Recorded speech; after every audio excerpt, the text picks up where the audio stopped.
नमस्कार विद्यार्थी मित्रांनो, परवाच्या इंग्रजी पेपरच्या संदर्भामध्ये आपण या ठिकाणी चर्चा करतोय.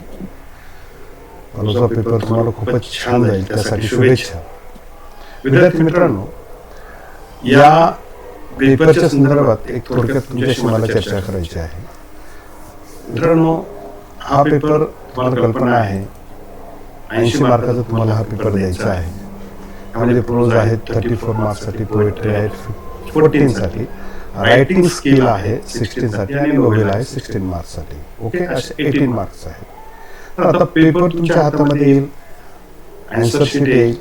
सगळ्यात अगोदर तुम्हाला त्या ठिकाणी तो पेपर एक 5 मिनिटं पूर्णपणे ओव्हरलुक करायचा आहे, रीड करायचा आहे. ओके, व्यवस्थितपणे तुमचा सीट नंबर असेल, तुमची जी काही माहिती आहे ते आन्सर शीटवर व्यवस्थित भरायची आहे. समास आन्सर शीटला व्यवस्थित त्या ठिकाणी पाडून घ्यायचे आहेत आणि पेपर लिहायला सुरुवात करायची आहे. पेपर लिहित असताना आता तुम्हाला सेक्शन दिलेले आहेत, 4 सेक्शन. सेक्शन 1 आहे, सेक्शन 2 आहे, सेक्शन 3 आहे आणि सेक्शन 4 आहे. तर मला असं वाटतं की तुम्ही तुमच्याकडे प्लॅनिंग आहेच, त्यात वादच नाही. मला असं वाटतं की या पेपरमध्ये तुम्ही ज्यावेळेस सोडवायला सुरुवात कराल तर सगळ्यात अगोदर तुम्हाला प्रोज आहे, सेक्शन ए मध्ये आहे. ओके, त्यानंतर तुमच्यासाठी सेक्शन सेकंड आहे, सेक्शन 2 मध्ये तुम्हाला या ठिकाणी पोएट्रीचे आहेत, सेक्शन 3 मध्ये रायटिंग स्किल आहे आणि सेक्शन 4 मध्ये तुम्हाला पोएट नोवेल दिलेला आहे. ओके, मला असं वाटतं की तुम्ही या पेपरची सुरुवात, पेपर लिहिण्याची सुरुवात सेक्शन 3 मधून करावी, जे की रायटिंग स्किल आहे.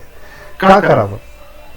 पहिली गोष्ट, पहिला पेपर आहे, सोडवताना थोडंसं टेन्शन तुम्हाला आलेलं आहे आणि मग अशा वेळेला त्या ठिकाणी तुम्हाला एक कॉन्फिडन्स यावं आणि एक चांगल्या पद्धतीने तुम्हाला पेपर सोडवायला पुढे पूर्ण 3 तास तुमचे चांगले जावेत, म्हणून अगोदर रायटिंग स्किलकडे त्या ठिकाणी तुम्ही गेलं पाहिजे.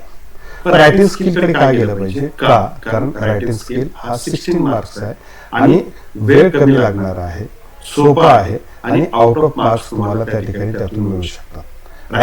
रायटिंग स्किल मध्ये आउट ऑफ मार्क्स त्या ठिकाणी तुम्ही सॉल्व्ह केल्यामुळे तुमचा पुढचा कॉन्फिडन्स वाढेल आणि तुम्ही त्या ठिकाणी चांगल्या पद्धतीने पुढच्या पेपरला सामोरं जाऊ शकता. ओके, तर मग रायटिंग स्किल पासून सुरुवात करूया.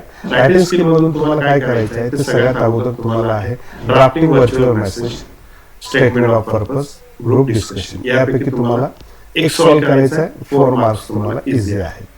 दुसरा आहे ईमेल आहे, रिपोर्ट रायटिंग आहे, इंटरव्ह्यू आहे. यापैकी एक तुम्हाला सॉल्व्ह करायचा आहे. स्पीच आहे, त्यानंतर कंपेअरिंग आहे, एक्सपेन्शन ऑफ आयडियाज आहे. सोपं आहे. ओके, तुम्ही सगळा अभ्यास केलेला आहे, त्यामध्ये जास्त डिस्कशन करण्यात काही अर्थ नाही. चौथं जे आहे, रिव्ह्यू द्यायचा आहे, ब्लॉग द्यायचा आहे आणि ॲपीएल आहे. ओके, हे 16 मार्क्स आहेत आणि तुम्ही जर व्यवस्थितपणे हे सोडवलं तर ग्रुप या सगळ्या सेक्शन 3 मध्ये आउट ऑफ मार्क्स तुम्हाला मिळू शकते. ओके, आणि त्यामुळे तुमचा कॉन्फिडन्स वाढेल. आता ड्राफ्टिंग व्हर्च्युअल मेसेजेस काय आहे तुम्हाला कल्पना आहेच. ओके, अतिशय सोपं असणार आहे, जे की तुम्हाला कुठला मेसेज द्यायचा आहे तो त्या ठिकाणी तुम्हाला तो मेसेज मध्यस्थांकडनं त्या व्यक्तीकडे पाठवायचा आहे. फॉर एक्झाम्पल, टीचरला मेसेज द्यायचा आहे, तुम्ही एखाद्या टेस्टला येऊ शकणार नाही, टीचर त्या ठिकाणी तुम्ही त्या ठिकाणी वर्गात जाऊ शकणार नाही, त्यामुळे मेसेज देता येणार नाही, तुम्हाला बाहेर जायचं आहे. मग अशा वेळेला तुम्ही तुमच्या मित्राला त्या ठिकाणी मेसेज पाठवू शकता आणि ते तुमच्या टीचरपर्यंत पोहोचवू शकतात. ओके, त्यानंतर ईमेल, रिपोर्ट रायटिंग, इंटरव्ह्यू संदर्भात तुम्हाला कल्पना आहे हे की तुमच्या हक्काचे मार्क्स 16. तुमचा कॉन्फिडन्स येईल, वेळ कमी लागेल आणि मग तुम्ही या ठिकाणी पुढचा पेपर लिहायला तुम्हाला अजून कॉन्फिडन्स जाईल.